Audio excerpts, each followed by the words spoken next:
Bienvenidos a la lección número 2 de este cuarto trimestre del año 2024. El título de la lección de esta semana es Señales de Divinidad. Como te mencioné en la semana pasada, me estaré concentrando específicamente en los versículos para memorizar de cada semana. Entonces, en este caso, nos tocó memorizar los versículos 25 y 26 del capítulo 11 de Juan, un capítulo muy conocido ya que contiene la historia de la resurrección de Lázaro. Los versículos en cuestión dicen de la siguiente forma: Le dijo Jesús: Yo soy la resurrección y la vida, el que cree en mí, aunque esté muerto, vivirá, y todo aquel que vive y cree en mí, no morirá eternamente. ¿Crees esto?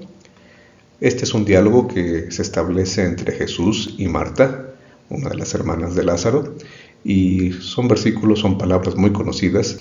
Empecemos diciendo que este diálogo, en sí, el relato de Lázaro resucitado, es la séptima señal.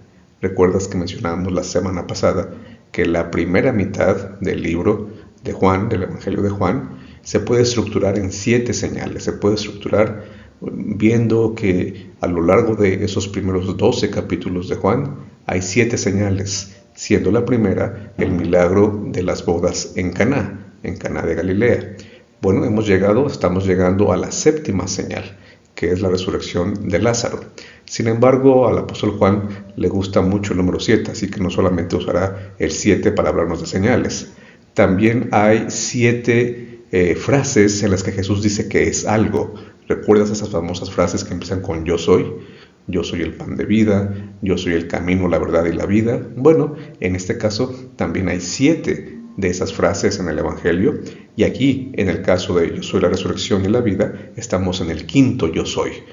Me refiero al yo soy que trae un complemento, que trae en esta sección una característica o varias características de Jesús en particular, ya que hay ocasiones en las que solamente dirá yo soy, y allí también es muy importante fijarnos en esas declaraciones de Cristo, porque en todas ellas nos habla de su divinidad, señales de su divinidad. Ese es el título de esta semana. Bueno, cuando vemos que Jesús dice, por ejemplo, en el famoso versículo de Juan 8:58, antes que Abraham fuese, yo soy, él se está adjudicando, por supuesto, divinidad, se está asemejando al título que Dios mismo le dio a Moisés en Éxodo capítulo 3, versículo 14.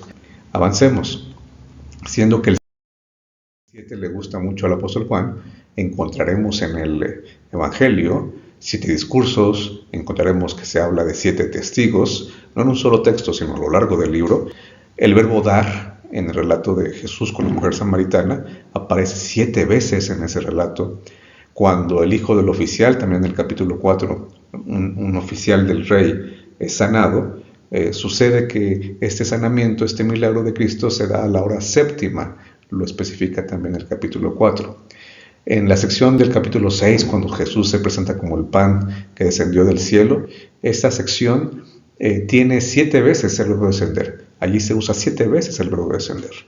En el caso de, si nos fuéramos al final del Evangelio, vamos a ver que hay 7 discípulos. No se usa el número 7, pero si cuentas los discípulos que son mencionados ahí al inicio del capítulo 21, te darás cuenta que hay 7 discípulos mencionados, y son los discípulos a los que Cristo aparece, incluido por supuesto el famoso Tomás, con todo lo que implica su aparición allá al final del Evangelio.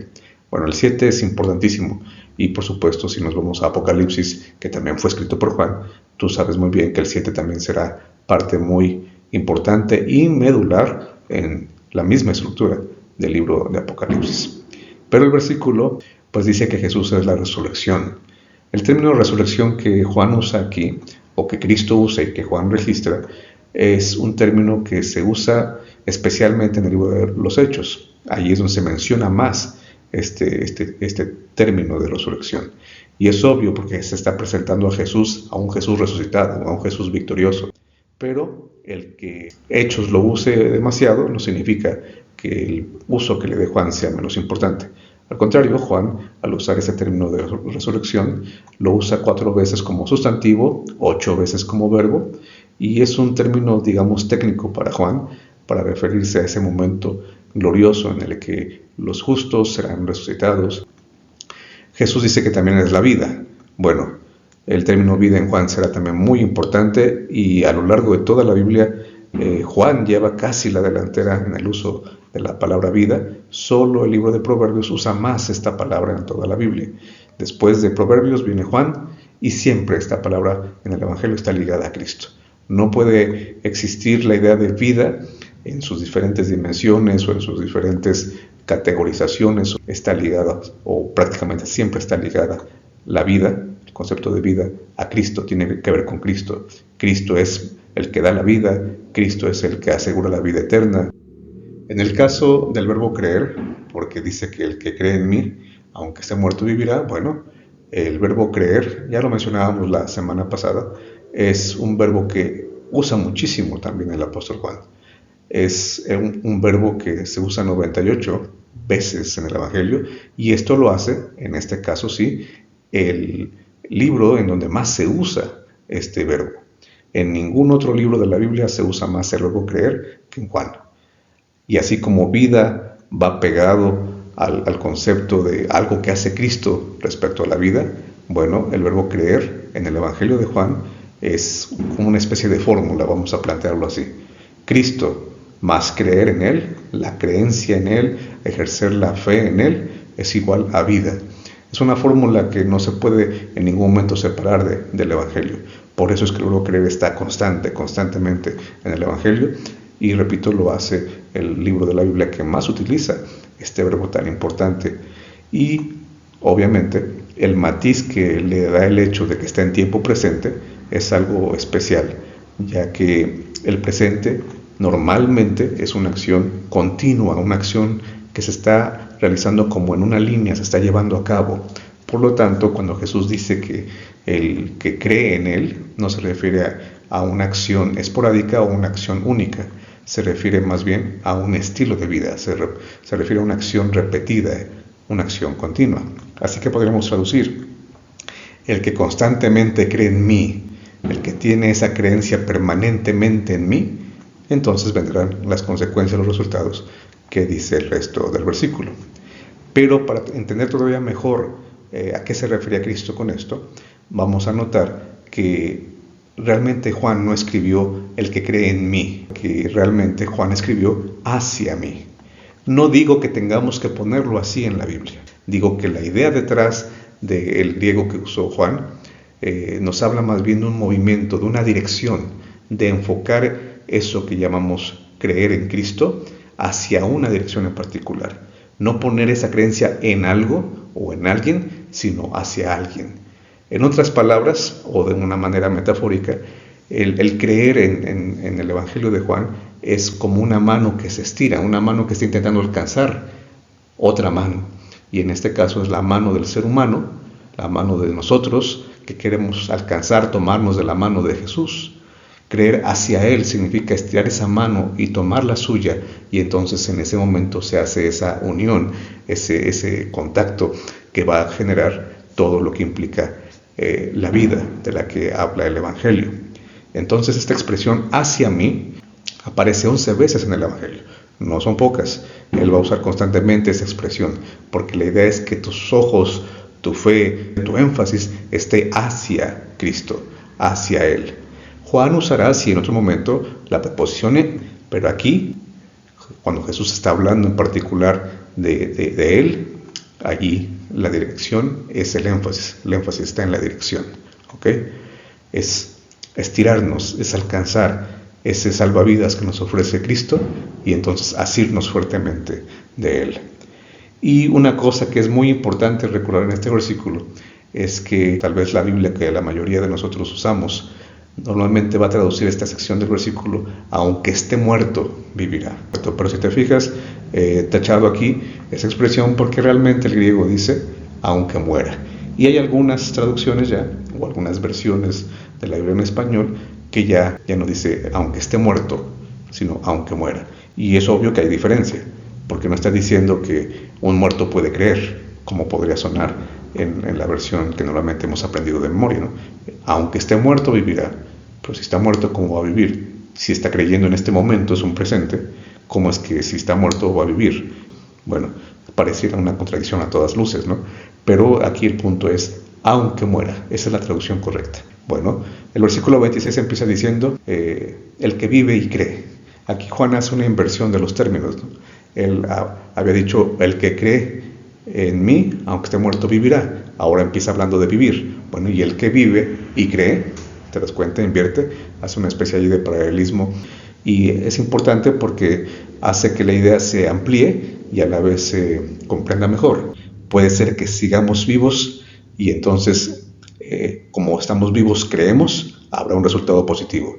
Puede ser que hayamos creído, pero hayamos después muerto, aún así habrá un resultado positivo. Por todos lados, el creer en Cristo resultaría en ganancia. Eso es lo que dice el texto.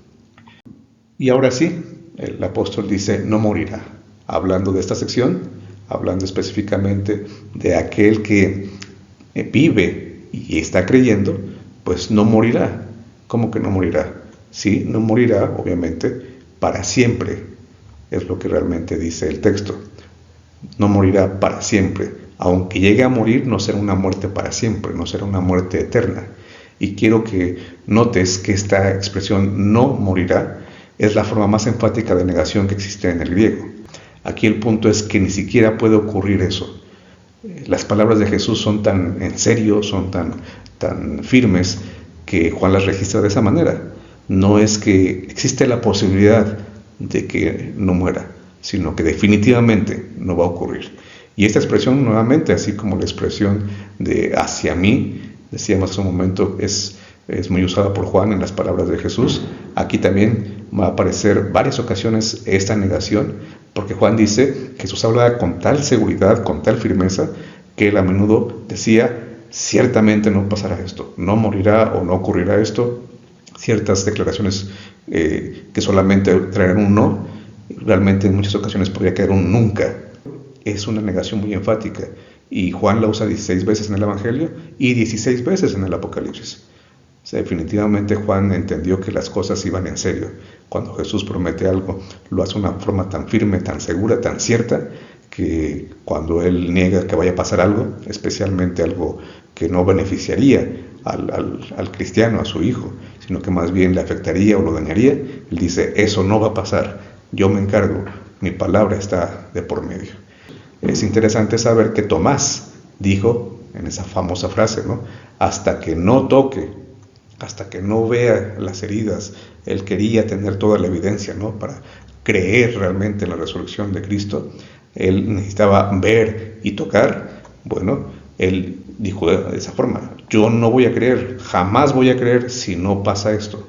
Bueno, el Señor Jesús le da a él y a todos nosotros a lo largo de todo el Evangelio suficientes declaraciones para decir, no seas como Tomás, esto no va a pasar, no necesitas ponerme a prueba, esto es mi palabra y esto va a ocurrir, o no va a ocurrir en este caso, no morirá para siempre, porque cree en aquel que es la vida, cree en aquel que es la resurrección.